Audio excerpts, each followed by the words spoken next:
And hello and welcome way up on the Belleville Mountains in my backyard. Just a stone's throw away. That's a giant stone right there. It's a big rock.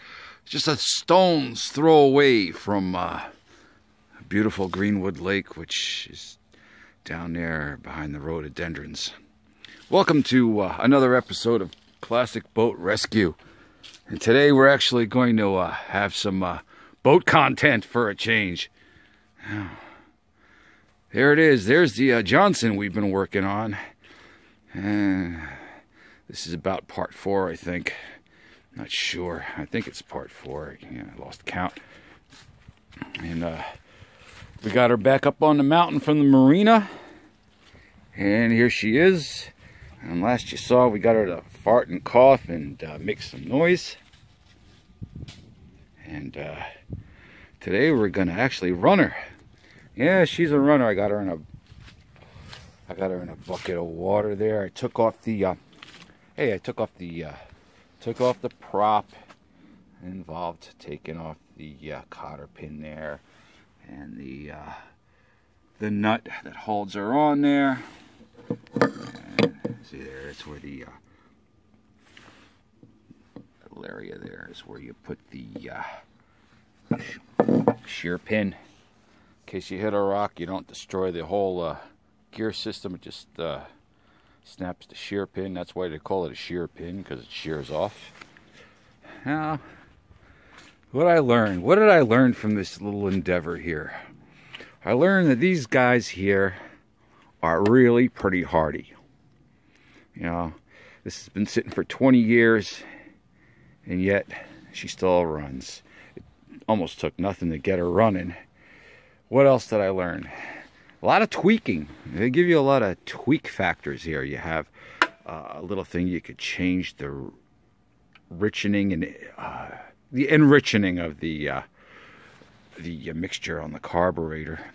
Not only do they have this, but I just found out the other day that way down here, I don't know if you can see it, right here, there's sort of like a secondary circuit for the slow idle, and you can adjust that. It seems like if you turn that sucker out, 5/8 of a turn out is about right for a starting point, and then you kind of like can either loosen it or raise it to just find a sweet spot, and that's that. That seems to work really well. Just 5/8 of a turn out, and seems to work. I'm going to try to start her up one-handed and see if I can get her going, because I got to hold the camera with the other hand. But this is going to be the final on this one, because I can't get a hold of a John boat or some kind of small rowboat. I'm in shadow there again. How you doing? Hey, how are you? I can't get a John boat or anything like that, or a small rowboat to get her on the lake. So this is going to have to do for now. We're in the backyard on the patio of the secret hideout clubhouse here at Classic Boat Rescue. Let's see if I can get her started with one hand. Yeah, full disclosure, I've had her running for a little while. I mean, right now it's what? Let's see. Yeah, it's like just about 40. Yeah, it's not quite 40 degrees out there. But, so yeah, I had her running before started the camera rolling on this thing. Just because I wanted to see if it would run. It did, and I want to test it out. I wanted to test out that little feature under here with the slow idle lever there, jet. So what I also learned is, I think I told you before, you don't put it on just start. You put it right here, kind of like in the middle between start and fast.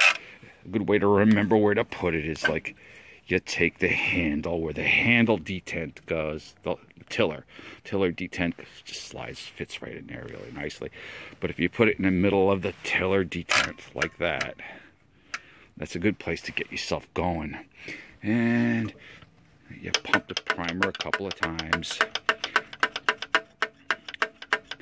just to get some gasoline in there. Oh, the other thing is, I've learned, it says on the instructions here that you want to use a 16:1 mixture for the fuel, and I've had some kind of conflict with some people. Some people say, just use 50:1, that should be fine, why goop it up? And some other people on the internet say use like a pint of oil to a gallon of gas, and some people say use a half a pint of oil to a gallon of gas. Well, I'm kind of like leaning towards what the old timers say and what the instructions say on the manual there. Maybe go to 16:1. Yeah, it's going to be smoky, but from what I hear, it needs it. It needs it. The cylinders need lubrication. So let's put it where it is. Let's see if we can start it with one hand, and let's rock and roll this thing.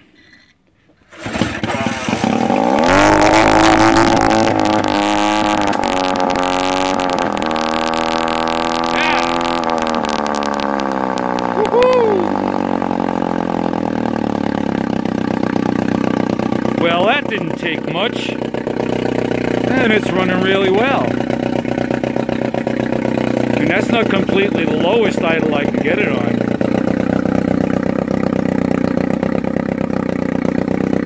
Yeah, the exhaust isn't completely underwater, so it's a little noisy. But it's running like gangbusters. And it's pumping water right out of there, you see that? That's the little telltale there that tells you that you've got circulating water. And it definitely is warm, so it's getting through the cylinders, getting through the water jackets. We're doing all right there.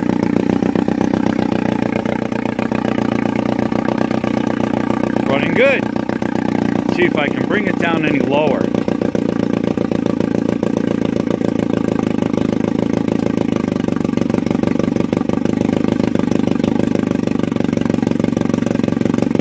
Oh, I don't think you could ask for any more than that. I mean, look at that. Thing's like 60 years old, and it's just ticking away.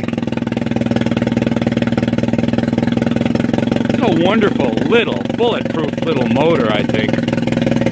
I think the only part that's a little bit kind of like fiddly and touchy is that's the whole starter thing up here.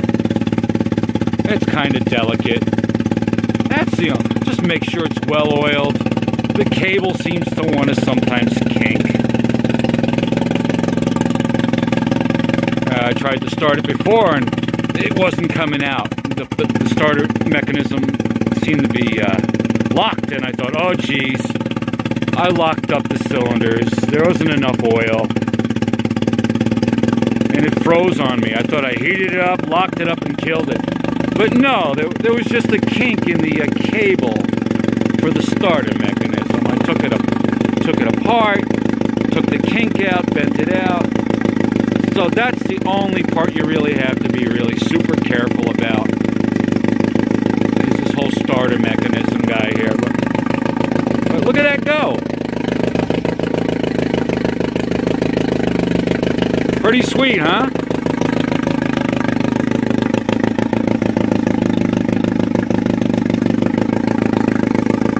This would be good on the back of like a Barbie doll, like 2-foot speedboat, for those speedboat guys I know. 5 horsepower on a 3-foot long boat. I might get up to speed. Look at that thing go. It's just ticking along.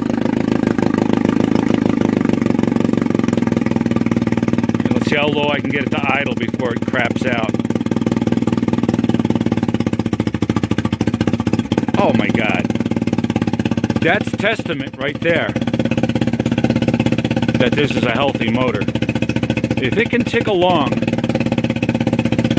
at that low a speed, it's healthy. Wow. And well, don't forget, we got the high end of this thing too. Hold your ears.